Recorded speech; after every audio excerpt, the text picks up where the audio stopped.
you with us yet? No? Oh. Hi, Deborah. Good morning. Sally, Debbie.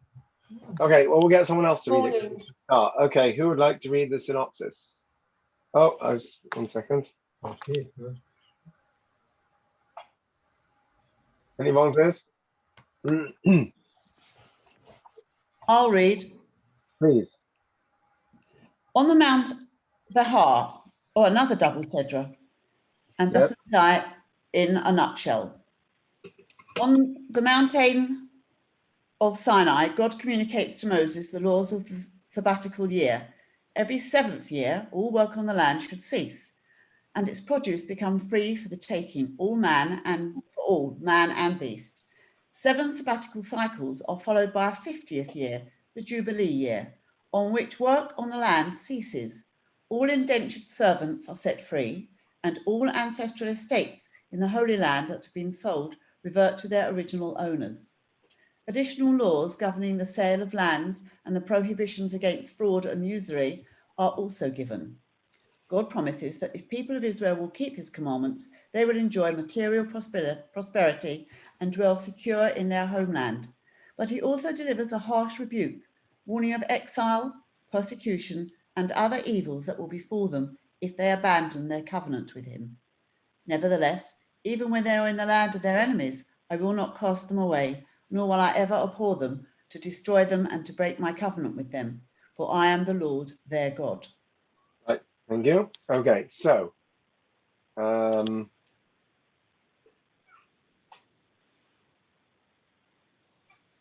that's this week's Cedra. Right, let me get my so we're going to talk about family. Okay, there was an ad in America for Chase Manhattan Bank in, I think, the 1980s, and this was the slogan they had: "You have a friend in the Chase Manhattan Bank," right? So I heard 2 versions of this story. One version was that Bank Leumi, the Israeli bank, actually put out an advertising campaign.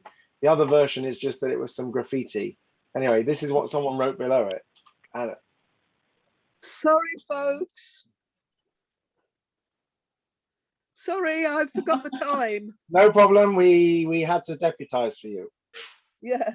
So whether this was a graffiti that appeared or whether it was an actual campaign, so somebody had written, but in Bank Leumi you have mishpacha, right? So having a friend is one thing, but mishpacha, that's something else. Why? Were there Jewish slave owners? Where? In America? I don't know, because Jews were also at various times were also discriminated against. So I don't actually know the answer to that. Because I was wondering that if lots of the people who were slave owners were also supposedly good Christians, they would have known that after 7 years you're supposed to let your slaves be free. Yes, good question. Does it apply outside of land of Israel? I don't know. That's interesting. Just yeah. People unfortunately blot out the things they don't want to know. Yeah, that's very true as well. Let's have a look. So we're going to talk about mishpacha. We're going to talk about family, right? If anyone's read my songbook, that we have some copies of here, the story of the lady that was stuck on the plane for Shabbos and they had to deplane and they went to someone that they'd never met before and basically spent Shabbos with all these random people. And afterwards, her husband says, "Were you okay in the end? Where did you spend Shabbos?" She says, "I spent it with mishpacha." So we have a sense that we're all part of one big, sometimes happy, sometimes not so happy family. Let's have a look at the metaphors that are used in this week's Parsha. Here we go. Who would like to read source 2? 4 different places that we find the term brother used in this week's Parsha. I'll read. Go on. When you, brotherhood refs, when you buy or sell to your neighbor, let no one wrong his brother. If your brother becomes impoverished and sells some of his property, his near redeemer is to come to you and redeem what his brother sold. If your brother is impoverished and indebted to you, you must support him. He must live with you like a foreign resident. Do not take interest or profit from him, but fear your God and let your brother live with you. If your brother becomes impoverished and is sold to you, do not work him like a slave. Right. So it's always used as the term brother. We've come across the term neighbor before. We, in our Pirkei Avot Shabbos afternoon, we're talking about when it uses the term Adam to mean any human being. In all these mitzvahs, it specifically says you should talks about your brother. I don't know if it's a part of black culture or Muslim culture that people talk about a brother. I think it might be Muslim culture. I remember once my car broke down and in a service station, I was trying to restart it. And there was I think a van driver nearby. I asked him if he had jump leads. He said, sorry, I don't. He says, there's a brother over there. Why don't you ask him? And I saw he was pointing to a Jewish guy with a yarmulke.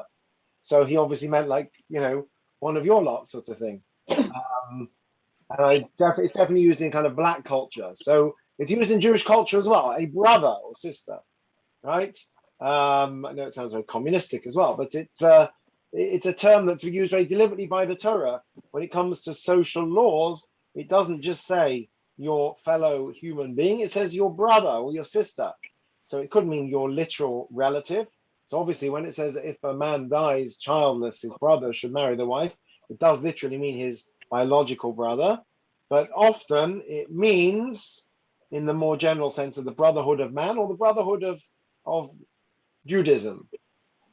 Well, So, obviously, the second paragraph in that source must mean not an actual a biological brother, because it says if your brother becomes impoverished and sells some of his property, his near redeemer, so his near redeemer would be a brother, wouldn't it? I His think nearest so. redeemer would be the brother. So, So, yes.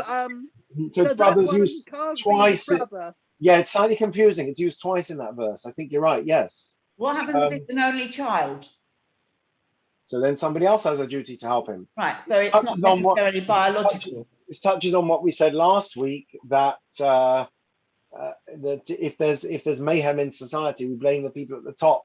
We have this this curious mitzvah of what we call the Egla Arufa, where if a corpse was found near a city, the elders of that city had to go through a ritual which involved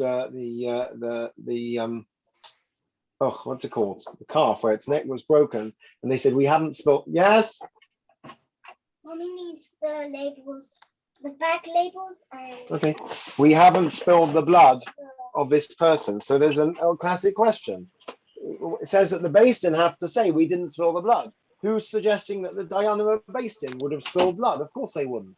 So the commentaries say what they mean by that is we didn't abandon him. We didn't leave him basically to starve. We didn't send him away without food and drink and provisions for the way. So there is a sense of duty, of brotherhood. I think he even talks about that in this week's Sedra, possibly, that if somebody has no one to redeem them, that everybody has an obligation to do that. But one of the greatest mitzvahs was always what's called Pidyon Shavuyim, who was redeeming captives. If somebody had been imprisoned by hostile forces or kidnapped, and there's no family to help, then the society has a responsibility, the community has a responsibility, definitely. So it's in every sense of the word. Does a brother or sister imply, I mean, if you look in the memorial prayer, I don't know who wrote it, but the memorial prayer for the IDF says our brothers and sisters. I'm not even sure it says that in the one for the Shoah. I think it might as well. Yeah, it does. Our brothers and sisters, those who were killed. Achenu kol beis Yisrael, we say our brothers, all the, how good it is when brothers sit down in peace together. Does that mean literal brothers? William and Harry? Yes, definitely. But does it mean more generic kind of meaning? Yes. One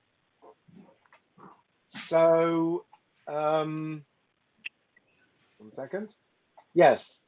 So brotherhood is in the more general sense, and probably in the sense that it's used in many areas, like in these what do they call them? What are they called?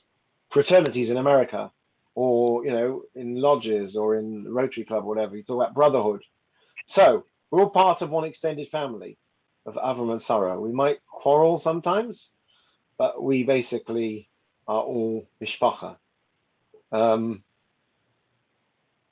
They say that many, many years ago, there are different people who are anti-Zionist. Satmar is anti-Zionist, and the Turei Carter, the guys that demonstrate in, Israel parades, are also anti-Zionists. What's the difference? The difference is some people keep it to themselves and some people publicize it. So they say that when the terror attack happened in Merkaz Harav many years ago, that the Satmar Rebbe was saying Tehillim in his shul or whatever. So somebody said to him, "I don't understand. You don't recognize the state of Israel. This is a very Zionistic yeshiva." So he said something to the effect of, "We may quarrel, but we're still family."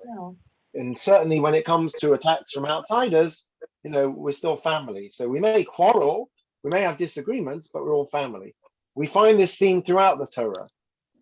First of all, the whole of Bereshis, which sets up our identity, right? Most of it is about family, husbands and wives, parents and children, brothers and sisters, and the complex relationships that they have. God himself defines his relationship with us in terms of family. Here we go. Nice short one. Who'd like to read number 3? I'll read it if you like. Then you shall say to Pharaoh, thus saith the Lord, Israel is my firstborn son. Right? So God uses the metaphor.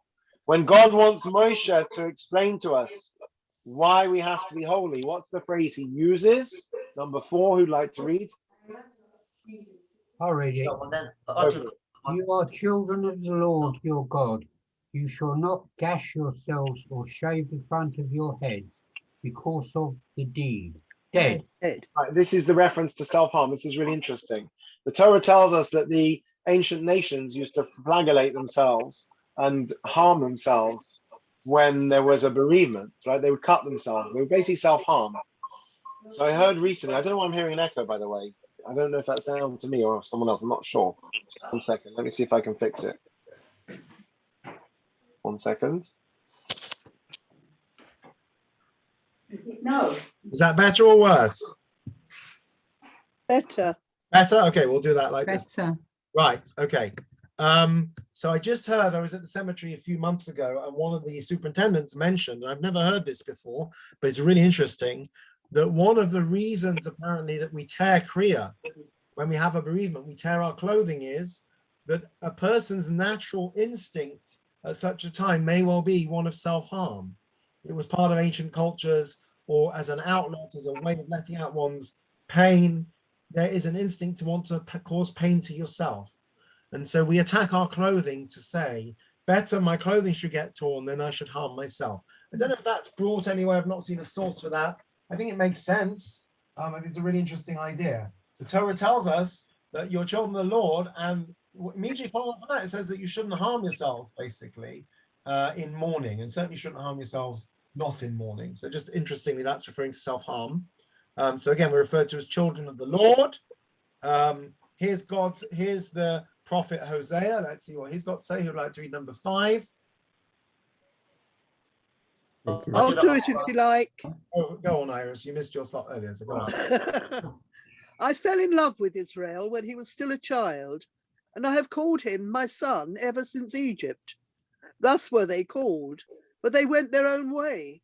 They sacrificed to Baalim and offered to carved images. I have pampered Ephraim, taken them in my arms, but they have ignored my healing care.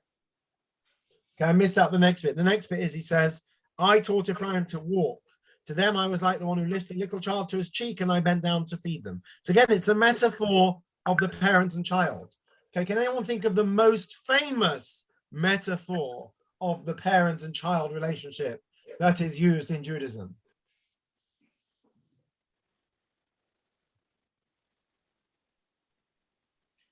You shall teach your children.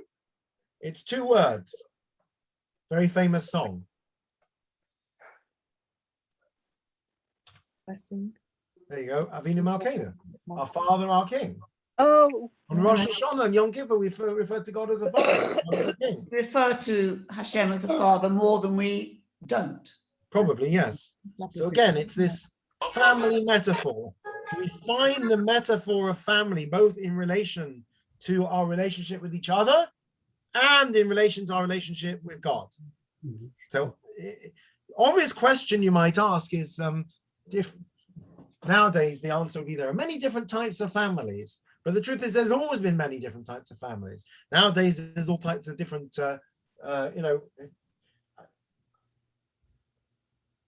I guess I get out and about a bit too much. I was on the train yesterday, and every single social distancing notice has a picture of a man, as in the classic male symbol, wearing, well, apparently wearing trousers like on a toilet door, a picture of a woman in a skirt, and arrows in between. And my first thought was, I bet the LGBT crew are complaining that this is discriminatory.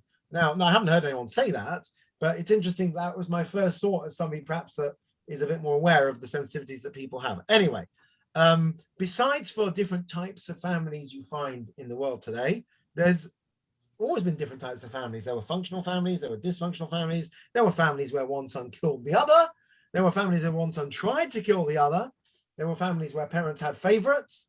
So it's interesting that it's very simplistic for the Torah to use the metaphor of brotherhood, but it depends what kind of relationship you had with your brother, I suppose. You could say that the Torah says the brotherhood of man, and someone could say, well, you know, I haven't spoken to my sister, my brother in 30 years. So that's not a good metaphor. Listen, we have the same with the metaphor of marriage. You know, we're often, the whole Shir HaShirim is about a love poem about the relationship between God and the Jewish people. Somebody could say, my marriage doesn't look like that. So I guess that's always a risk with metaphors and comparisons. But nonetheless, maybe the answer to that is that, yes, brotherly sibling relationships are often dysfunctional. And guess what? Human relationships are also dysfunctional. And our relationship with God can also be dysfunctional at times.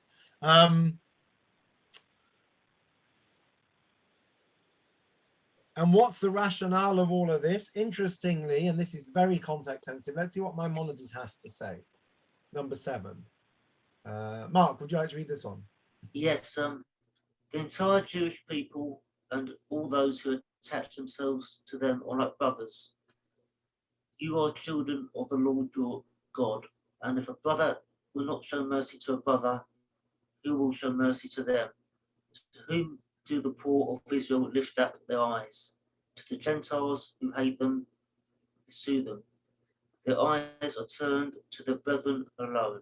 So this is the Rambam writing in, I don't know, a few hundred plus years ago. And he basically says, don't rely on the nations around you to give you charity, rely on yourselves, which is not dissimilar from what we hear in the modern Israeli narrative with regard to defense, where people say, you know, we're not going to rely on the United Nations. So you might say, oh, that's ridiculous. There's loads of charities that help people out. That may be true. There's no question that within the Jewish community, a lot of Jewish charities are providing essential services to their own community.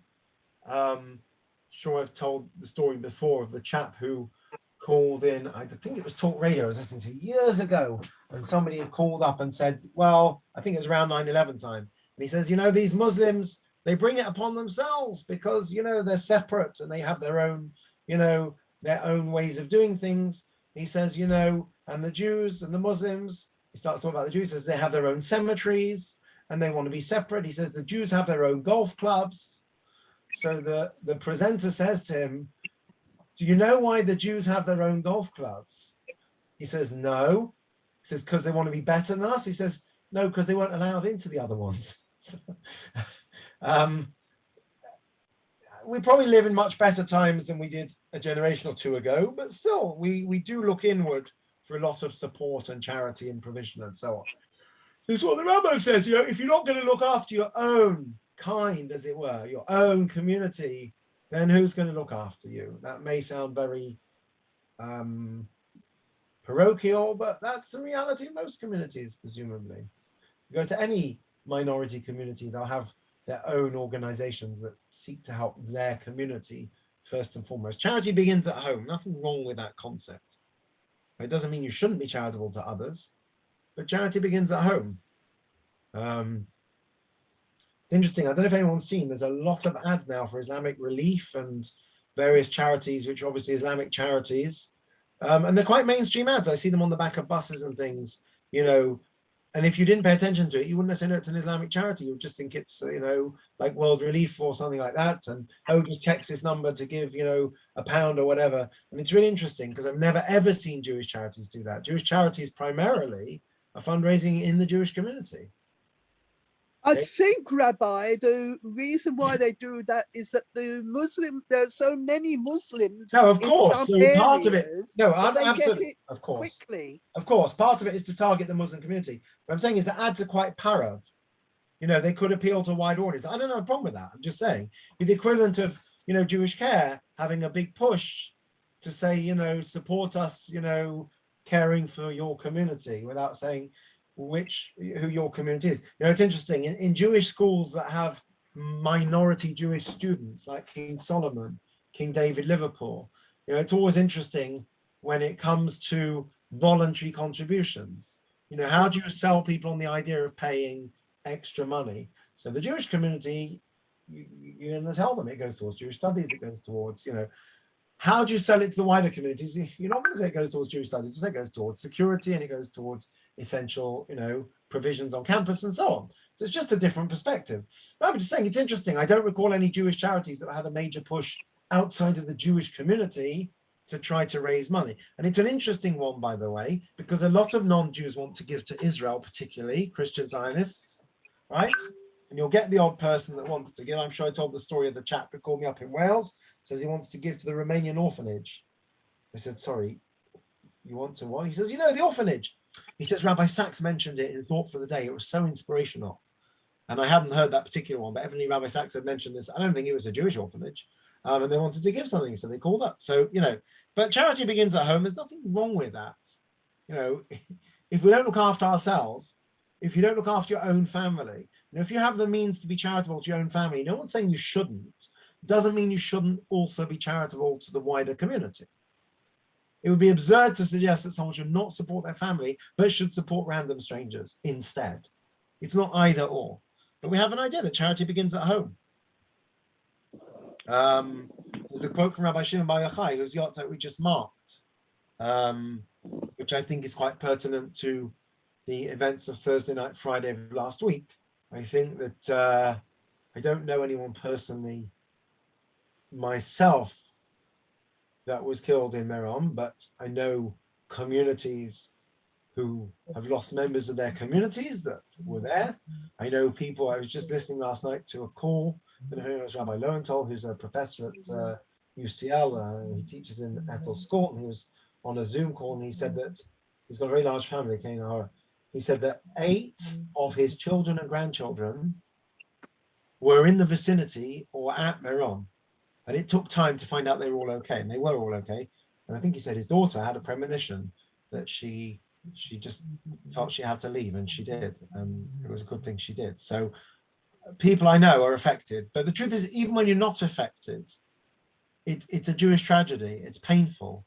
The attack in Israel, I think today, it's like a stabbing in the heart, because it's your extended family, it's your mishpacha. You don't know them personally, but it's a fellow Jew. It hurts. It's hard.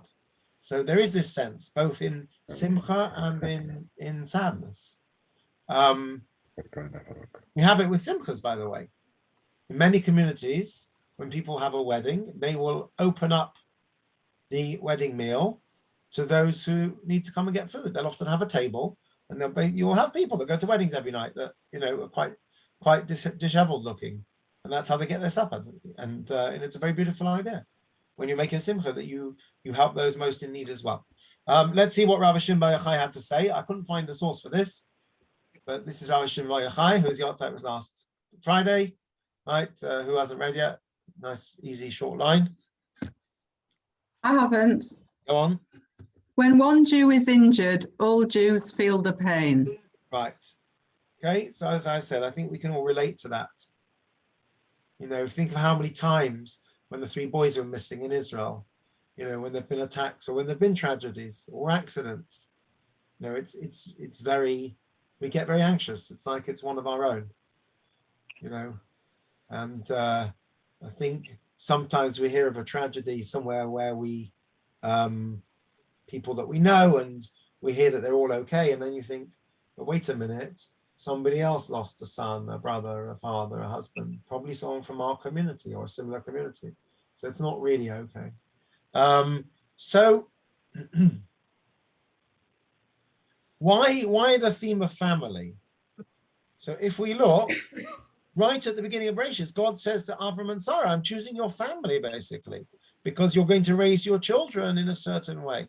And we know how important education is. We spoke last week, we've spoken recently about the theme of passing things on to your children, the theme of teaching, the Seder particularly. Also, at the end of the day, family is, families don't always get along, but family is a very basic, primal bond that people have. You can, even if you have a dysfunctional family, you can understand the concept of brotherhood or sisterhood. You can understand. It's interesting, in America, they call a lot of the shuls have a sisterhood. It's basically the ladies' guild, but they call it a sisterhood. It all sounds, I don't know if it comes from like kind of evangelical Christianity or something. It sounds like a very kind of, evangelical kind of a term. I don't know where it comes from, but that's the term they use, sisterhood. Because family is a very powerful thing. You'll put yourself out for your family. When your family, you haven't been in touch for years, but they're still family. Doesn't always work. We know that you can have progresses and things, but that is a basic principle. And the feeling of strong family is also basic, essential in society.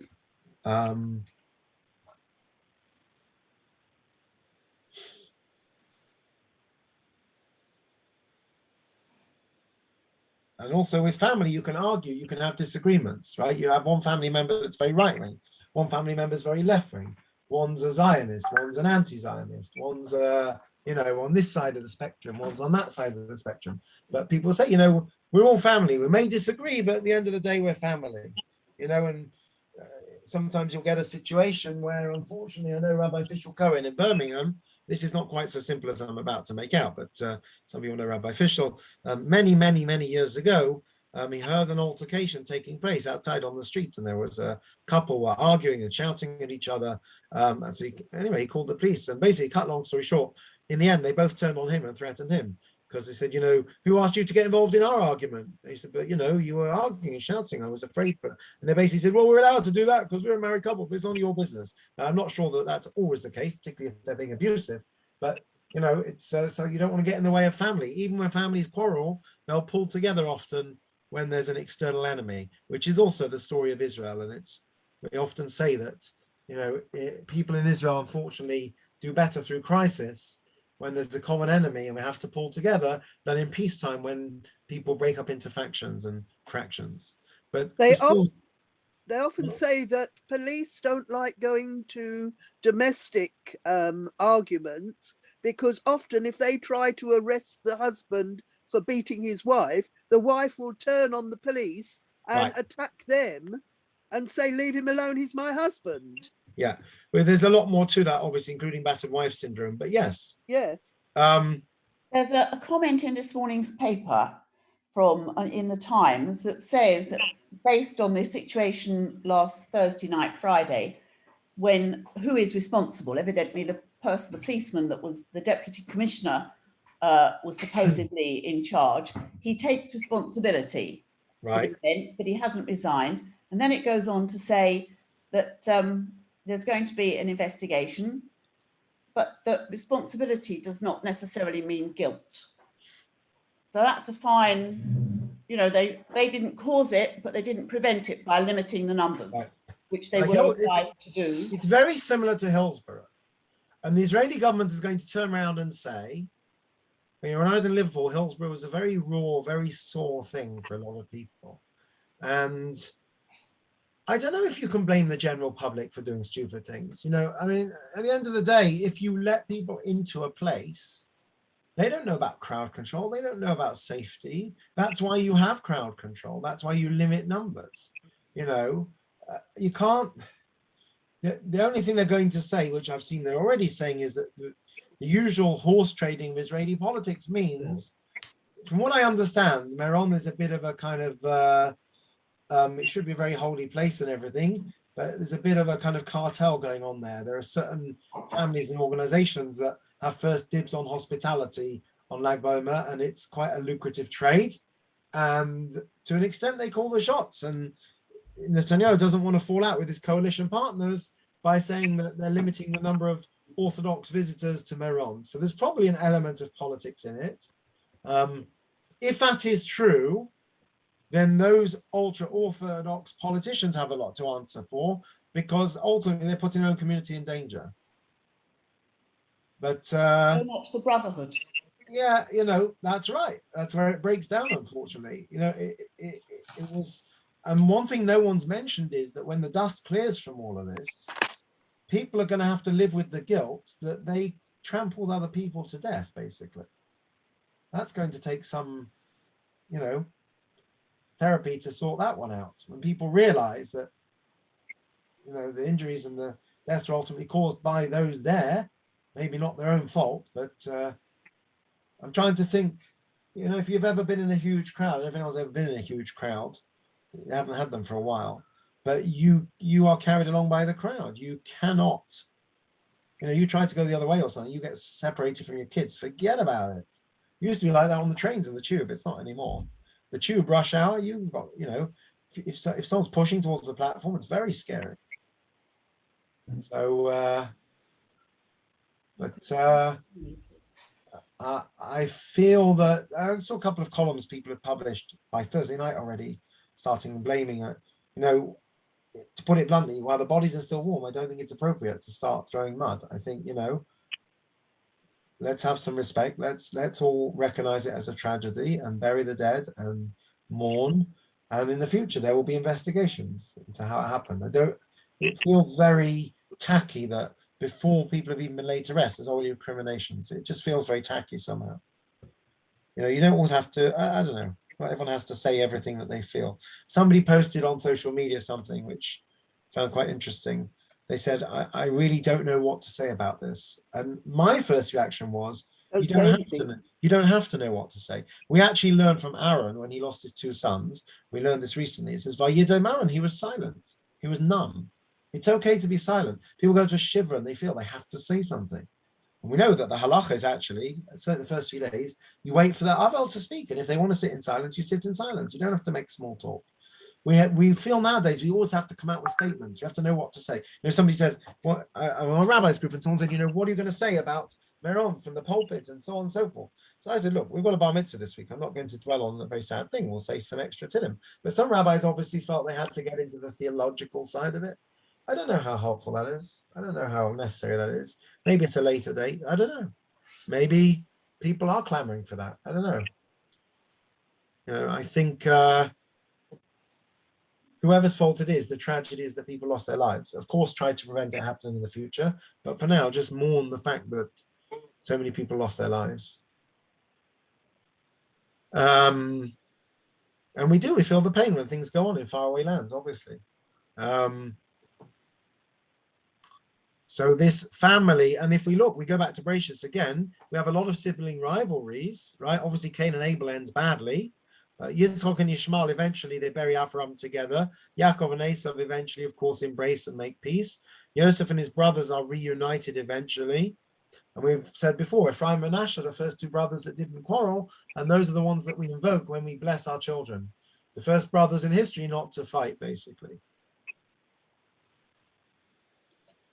And that's why this week's Sedra, when it wants to, going back to the beginning here, if you want people to care about other people, what does it do? It doesn't say, I'll punish you, God will punish you if you don't help people. It invokes the brotherhood. It says, when you buy or sell to your neighbor, don't wrong your brother. You shouldn't wrong anybody. But in order to make this a bit more kind of talk to you, we use this term of brotherhood.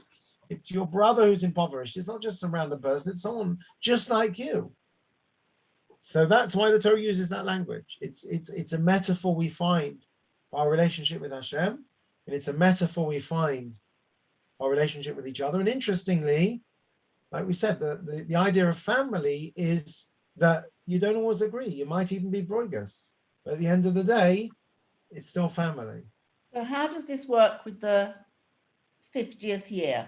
If everybody who's a farmer can't earn any money, how do they help each other? The Shemitah. They've got the no seven- income. Right. So just bear with me a minute, and I will answer that for you if I can. Just need to Google something. It's a very good question, and we'll come to that. You mean Shemitah, because every 7 years they have to leave the land. And next year is actually Shemitah year. So, 1 second. I can find it. Let's see. In a moment. In a Shemitah year now, I Starting presume we are not allowed to buy produce imported from Israel. right, so generally, right, okay, so correct. So there is an apocryphal story, it's probably true, about the chap that walks into the non-Jewish grocers in Stamford Hill and sees a big sign, "We don't carry any Israeli produce." He says, "What have you got against you anti-Semite?" He says, "No, you don't understand." He says, "The rabbis asked us not to carry any Israeli produce." Why? Because Israeli produce has all kinds of challenges, which I'll come to in a minute. Now, I'm just going to share this website. Here we go. Give me a minute. This is called Keren Shavias. Shavias means the 7th year, and the Keren means a fund. And basically, you have charities in Israel and outside that what they do is they raise money to basically give stipends to farmers who keep Shemitah. Here you go. Can you see that on the screen? There's a few of them. They advertise around. I haven't seen it in JC yet, but oh, it's coming. 1 second. It's coming. Hopefully, yeah. So they advertise basically that your donation helps give a stipend to farmers that are keeping Shemitah. So it's interesting. The Torah says if you keep the Shemitah, I'll give you double the following year. So you could say, I don't need to give them donations. You know, their crop will miraculously double. Okay. Sometimes. Yeah, but what about this year? Having double product next year doesn't help you this year, does it? Correct. So it does hurt financially to keep Shemitah. And that's why they have big campaigns they've done the last few times. This Keren Shavias is basically a charity that's saying your donation will go towards a stipend to help a farmer who is keeping Shemitah and therefore is not selling his produce. You can do various things with your produce, but you can't sell it. You can give it away, you can eat it yourself, but you can't sell it, profit from it. So there are various ways to get around Shemitah. Perhaps that's a share for another time. But interestingly, because this comes back to brotherhood, there's a big push. I don't know how much money they raise, but there's a big push to say we're all one people. You're asking our farmers in the land of Israel to keep the holy mitzvah of Shemitah, which means that they will leave the Holy Land fallow for 7 years. For 1 year and 7. Let's help them by subsidizing them so that they're not struggling. And I think it's been very successful last years. And they even started a kollel that all these farmers that are not having anything to do can go and learn. And it was a very beautiful thing. And it's partnership. It's family. Again, it's that idea. So does this mean that they leave the stuff to rot? Or they that don't leave the stuff to rot? I believe people can come and take it. You can give it away charitably, but you can't sell it. So I don't know. Can you accept a gift of money? Sorry? Can you accept a gift of money? Good question. I don't know. It's a very good. Well, you must, because these Keren Shavias give. Can you accept a gift in lieu of your produce? Good question. Don't know. Have to learn the halachas. But it's a challenge, Shemitah. They say it's good for the land to be left once in a while, but it is ultimately a Torah mitzvah. It's like Shabbos. We keep it every 7 years. So Iris asked a question about, so Israeli produce is a very beautiful thing. Produce of the Holy Land is a very special thing, particularly if it's from the 7 species of, olives and grapes and whatever. But it comes with its challenges because you have to, even today in non-temple times, you have to take off the truma and maisa, the tithes. You have to make sure it's not in the first 3 years of its growing. Orla. So people often say, oh, but most trees don't grow in the first 3 years. But I just learned recently that if you replant a tree, you're supposed to leave it for 3 years again. So that could be relevant. Shemitah is highly relevant if produce has come from the Shemitah year. So many people simply avoid Israeli produce. It's a shame to do that. You don't have to avoid Israeli produce. During Shemitah, you do. You really have to know what you're buying, because Israeli produce you might find in Tesco and Sainsbury's is probably from Shemitah. So we're not allowed to have it.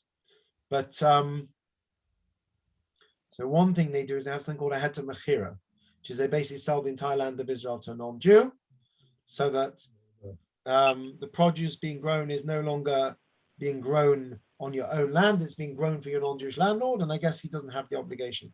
So this was done in 1940 something by Rav Kook, and the people say it was done as a one-off in the early years when they really were stuck, and there was terrible poverty after the war, and people needed food. What's happened is it's continued to be used. So I believe the Rabbanut relies on this, what they call heter mechira. They sell the land, and then therefore you can continue to farm it. Now, one of the problems is you're not supposed to sell land in the land of Israel, ancestral land. You have no right to sell it to anyone. So it's all very interesting. There are different things that they do. A lot of people don't accept the heter mechira for that reason, the selling of the land. Maybe you're just loaning it for a year. Sorry? Maybe you're loaning it as opposed to selling it. It's the same principle. Renting it out. Yeah, it's like selling a chometz. It's a bit of a get around.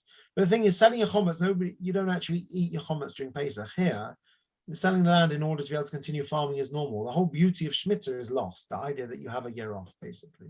That happens, that's a very old thing in England, that they rotate the crops. But it's interesting, if you can't use the crops until the third year of growing, some things only grow in a year. Does that make them okay? So all applies to fruit. I don't think it applies to grain.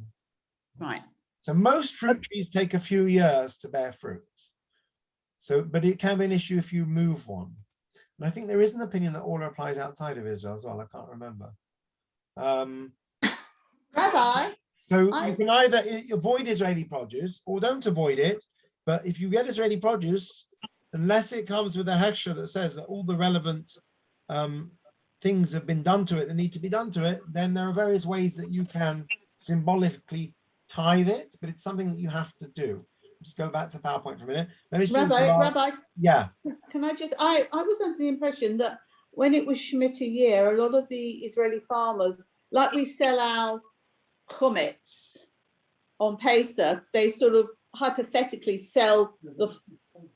That's what the rabbi farmer. just said. Right, Oh, that's did what I it? just Sorry. said. Yeah. So the Rabbanut has a wholesale, what they call heter mechira, which means that they basically sell the rights to the land to a non-Jew. It is problematic for a number of reasons. It's definitely not in the spirit of the thing, right? The spirit of the thing is that you have a year off from the land.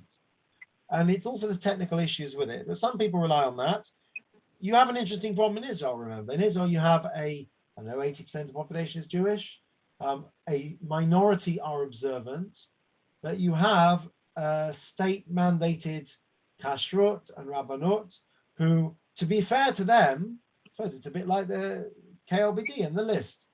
They are trying to appeal to the greatest number of the masses. So the rabbanut will turn around and say, for those farmers that will keep Shemitah, you don't need to be selling any land. Of course not. It's better to leave your land. But there are plenty of farmers who are not religious, who won't care, who are going to farm during Shemitah anyway. So by doing this, at least we alleviate they're not transgressing the Torah directly, because we sell the land to someone non-Jewish. But I appreciate that's not really a real solution, but it works for our parish, if you like. What's the phrase? Can't be good for the economy if they can't, because they have to import fruit and veg. So they used to get stuff from Gaza because it's not part of biblical land of Israel, although it is mentioned. So this is where you get into interesting politics. So the Haredi community, I don't know about now, but previously used to be quite happy to just get tomatoes and whatever from Gaza. Because the religious Zionist community said, how can we buy produce from an entity which we know is going to use that money for terrorism? We're not prepared to do that. We need to find a solution that works without relying on buying produce from our non-Jewish neighbors. So it's an interesting topic, and it continues beyond Shemitah, because you're not supposed to eat things that season. So things that don't bear fruit until the following year is still part of the same Shemitah crop. And it's a bit of a nightmare, basically. It's the old joke, the kid comes home from yeshiva and he says, Mum, this is really difficult to explain, but I'm now keeping strictly kosher, and I can't really eat anything. She says, don't worry, I'll get you a nice bowl of Israeli fruit. So Israeli fruit has all kinds of issues. It's very holy, and because it's very holy, we have to do all kinds of things to it before we can eat it. So if anyone's interested, the Federation has a, can't remember what it's called, MISA text or something, a service where basically you can, you basically give a donation and you take a portion of your fruit and put it aside, and that becomes your tithe, basically. And what they do is they then, I don't remember exactly how they do it, but there's a way it works. So there are ways to do these things, but Israeli produce is complicated, you should know. Let's see what Rabbi Sachs has to say about family. 1 second. Rabbi, can I ask you a question? Yes. What percentage of the farmers in Israel keep Shemitah? I have no idea. I don't know. I know that the last few times, we're talking, say, the past 20 years then, because it's every 7 years, there's definitely been more of a push to do outreach, both in terms of financial support to farmers and in terms of giving them opportunities to, let's say, go and study and things like that. So as I said, I know they started a kollel for farmers during Shemitah. A number of people found that really interesting. They could go and sit and learn for a bit, which they can't normally do. I suppose in a proper Torah state, the government would give subsidies to farmers. Hey, the EU does it. You know, the Israeli government would give subsidies during Shemitah, but I'm not aware of such a concept. But anyway, sorry. Yeah, right. And if you're a Jewish farmer, say in England, have you got to keep Shemitah in England? No, only applies in the Holy Land. Only applies to the Holy Land. Okay, fine. Yeah. Okay. Rabbi. Yeah. Rabbi. Yeah. If Hashem has given us these laws, all these different types of laws, like that we don't understand, we should be following it surely, and not making our own rules up. Correct. Obviously, it's got to be, the farmers need to be supported, but they need to be supported. But that was the idea, that the people that work the land, they could study. So it's a good question, but so maybe we shouldn't give any money to these charities, because we should say God promised that He will sustain these farmers in the Shemitah year, so He will do it. And God could turn around and say, if He'll do it through, he could do it through donations. Right. So Hashem will turn around and say, yes, Hashem will turn around and say, I've caused it to come about, that the way these farmers are going to be sustained is not just by their crops growing more the following year, but by these very kind, charitable people who are going to give charity. Right. I mean, the opposite extreme is somebody asks for charity, you say, no, God will provide. We don't say that in Judaism. We just learned when you see a person who's fallen, you have an obligation to help them. I think the point about what the Heta Mechira, they call it, would be this, that there is an Eruv in Chigwell, right? I suspect, whilst it's highly beneficial to a very small number of Shomer Shabbat families that otherwise would not go out, possibly those who are wheelchair bound or those with small children, it's nice to be able to bring your stuff to shul, but you can survive without it. It's mainly beneficial to somebody who has a child that can't walk or is not mobile, who, as a result of Eruv, can still be Shomer Shabbat and can get around. I suspect the number of people that benefit from the Chigwell Eruv, because they are Shomer Shabbat, is very minimal. The greater benefit is, of any Eruv, that all the people living in that area who previously were carrying on Shabbos are now not carrying on Shabbos because you've built an Eruv. So whether they care or not, you've just helped them. Right. So the Heta Mechira that the rabbi that's good anyway. That's good anyway. Right. So there are certain things we do for almost for outreach, essentially. So the Israeli Rabbanot, to be fair, have a very difficult job. They have to balance a population that at times may not care with the need to try to promote Jewish law. I mean, I saw people, I just heard, I'm just doing a bereavement this morning. It's somebody I've known from years and years and years ago. They're not members of Parsha. I don't know where they're members. But anyway, chap lost his father. His father's in an old age home. Died yesterday, Levi's Wednesday. I have no idea why there's a 3-day delay. It's unfortunately becoming more and more commonplace. Meanwhile, on Friday, people were complaining that some of the people from Meron were not going to be buried until after Shabbos. Now, by Israeli standards, that's a long time. By British standards, particularly if you need an autopsy or something, 2 days, it's nothing, you know? So no. Certain things in Israel have become very part of the culture, including fast burials. I mean, they managed to do all the forensics within 24 hours. Here it would take weeks with the coroners and whatever. So on the one hand, certain things, and that's also another example, actually, Chevra Kadisha. What happens when you've got a secular Israeli and they've got a bereavement? On the one hand, the Chevra Kadisha have a duty to follow the halacha, and on the other hand, you're trying to meet the needs of your community and your congregation. So often the Rabbanut has situations with kashrut also. Not all the.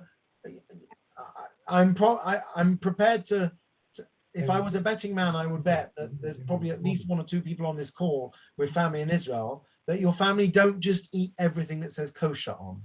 If something just says Rabbanut, they don't necessarily eat it. They don't regard it as being the highest standard of kashrut. There is some validity to that. And the Rabbanut will turn around and say that our remit is not to provide kashrut for the people in Mea Sharin or Bnei Brak. They have their own hechsher. Our remit is to try to make sure that everything made in Israel, that everything that every person who doesn't even care about kashrut is eating is at least minimally kosher to some minimum standard. That's their brief. Their brief with Shemitah is that on the assumption that many farmers will not keep it, how do we achieve the best possible outcome? So they'll tell you the best possible outcome is achieved by selling the land of Israel to a non-Jew. Sounds bizarre. Sounds, as Beryl said, like cheating. It is to a degree. That's why many people don't rely on it. But it's there for those who need it. Look, you can say the same about selling chametz. It's a beautiful thing to get rid of all your chametz and clean your house out from chametz. Why should you sell it? So we always say, if you can get rid of it, gesundheit. Not everyone can do that, right? Either financially or practically, or it's too hard for you or whatever. So fine. So we come up with the next best thing is you sell it. You're going to require an off license to sell tens of thousands of pounds worth. To get rid of tens of thousands of pounds worth of stock before Pesach. Their business is not going to survive. Right? No. There are people who have partnership agreements with non-Jewish partners in their business that they're open on Shabbos, and the non-Jewish partner gets any profits from Shabbos trading. Is that ideal? I don't think it's ideal. The ideal would be that if you have a Jew who's a partner in a business, that business should close for Shabbos. Because if nothing else, it's very weird to have Cohen, Levy, and Goldstein that's open on Shabbos. But the truth is, again, it's a solution to a problem. Sometimes you have halachic solutions to problems. It's not wrong. It's a way of helping those in the community that need that solution. If you don't need that solution, I'm very happy for you. Don't rely on it, basically. Many people don't rely on what they had to mechir of the Shemitah. Many in the more frum communities don't rely on it. There are a few other things. There's something called Otza Based In, where basically, if you give your produce for free to the Based In, I think they can sell it for a minimum price. So there's all kinds of things they do. But it's a classic Israeli conundrum. You have an ancient law which has to be kept in order to ensure the kashrut of all the food in Israel. But on the other hand, you have farmers who may not keep it. What are you going to do? You can't put them in jail for working during Shemitah. So you need to find solutions. So one solution is to raise money and say to them, if you agree to keep Shemitah, we'll give you, I don't know, $50,000, whatever it is. And the other is to sell the land. Anyway, let's end off with Rabbi Sachs, and then we'll go back to our original point, which was, if you want to get people to help others, you invoke the notion of family, of brotherhood, mishpacha. So who would like to read Rabbi Sachs? Do I read? Go for it. The Jewish people remains a family, often divided, always argumentative, but bound in a common bond of faith nonetheless. As our Parsha reminds us, that person who has fallen is our brother or sister, and ours must be the hands that helps them rise again. We see it with Jewish identity as well. I just read a book called Jews Don't Count. Anyone read it? David Baddiel. Not yet. Hope It's so. a slim book. It's well worth reading. I don't know if it's worth buying. I'm happy to lend it to you. I don't agree with everything he says by a long shot, but it's very well written. It's basically saying that why is it that, everyone is so woke and politically correct about everything. I just saw that Edinburgh, you don't see the article about Edinburgh University's issues a whole list of words you can't use. So you can't say most women experience period pain because you're disenfranchising transgender individuals, and you can't say, whatever. I'm amazed you're still allowed to say ladies and gentlemen, actually. They say it on the train announcements. Anyway, so no one would dare to say something that's offensive to the LGBT community or the Black community or the Irish community or whatever. But it's okay to say anti-Semitic things. And not only is it okay, but people say, what's all the fuss about? And that was part of the thing with Jeremy Corbyn. So this is David Baddiel's book, basically. He basically goes through examples of where if you replace the word Jew with anyone else, it would have been a scandal. an outcry, but because it was Jews. If anything, people say stop sniveling, stop fussing, stop playing the victim. It's really interesting. And in I don't know him that well. He used to be funny. I don't think he's as funny now, but he talks about his proud Jewish identity, and he's not he's borderline anti-Israel. He's married out. What is his Jewish identity? I would love to ask him. This Jewish identity you speak about, this brotherhood of man that you embrace, that you are a proud Jew. What is that to you? It's not the traditional markers of Jewish identity. There are lots of people like that. Some will be part of the Jewish family. I'm very proud of my Jewish identity. What does that actually mean? People have a hard time explaining it, but they're proud to be a Jew. They're part of the family, even if you're allowed to say the black sheep nowadays, I don't know, but whatever. That's what family is. It's what family is. It's the beautiful thing about family. You don't have to agree. You're not held together by common interests or, common, you're held together simply because of the blood bond, basically. So it's the same we say with every Jew. So when the Torah wants to tell us about caring and being charitable and helping people out and redeeming them and rescuing them, it invokes the brotherhood because that's what talks to us. And even today it talks to us how we're all linked, we're all part of one people, etc., etc. It's a very powerful idea. And I'm sure we all feel it in times of simcha, in times of tragedy. I don't know if anyone saw the wedding that took place a few years ago. Who knows Mark Fishman here? Some of you know Mark Fishman. Goes by Mordechai now, I think, or possibly still Mark. So I met him a few times. He's now a rabbi in Canada. So I don't know if anyone remembers, but I don't remember who it was. There'd been a terror attack in Israel and the mother had been killed. And there was a wedding shortly afterwards, his daughter's wedding. He's a personal friend of Ben's, Mark. Yes. Yeah. So I can't remember the name, and Joel Markovich, I think also, right? Mm. So I can't remember the name of the family, but he gave a sermon or something, Mark, I don't remember. He said to his community, about the idea that when someone makes a wedding, we all celebrate. And basically, I don't know if you remember the story, he and a load of people from his community in Canada flew to Israel to dance at this wedding of this orphan, basically. And it was a whole international story, how they went, because they said, it doesn't matter if it's the other side of the world, it's family. It was a very moving story. When you hear about a simcha, it's exciting. When you hear about a tragedy, it's painful. It's just as painful, even though it's on the other side of the world and it's someone you never met. It's the idea of family. It's what family is. Do we look after our own first? Every family does that. Every community does that. The truth is, when it comes to charity, if you look at Jewish philanthropy, we give a lot of money to non-Jewish causes as well. Some of the biggest Jewish philanthropists give most of their money to non-Jewish causes. I think we do very well on that front. Charity begins at home. There's nothing wrong with that. You want people to help other people out. You don't invoke, some Torah law. It doesn't even say you have to love your neighbor like yourself. Just talk about simple brotherhood and sisterhood. And that pushes people's buttons, hopefully. Should do anyway. Right, it's 11 o'clock. Perfect timing. There we go. Thank you. Thank you, Rabbi. Thank you, Rabbi. Thank you, Rabbi. And Pamela, thank you very much for giving me the tips. Okay. Right. Just trying to. I just forgot the time. That was all. That's okay. Okay. Thank you very much. Thank you. Thank you. Right. Bye. Have a good week, everyone. Bye. Thank you. Thank you. Bye, Lisa. Bye, Beryl. Bye, Lisa.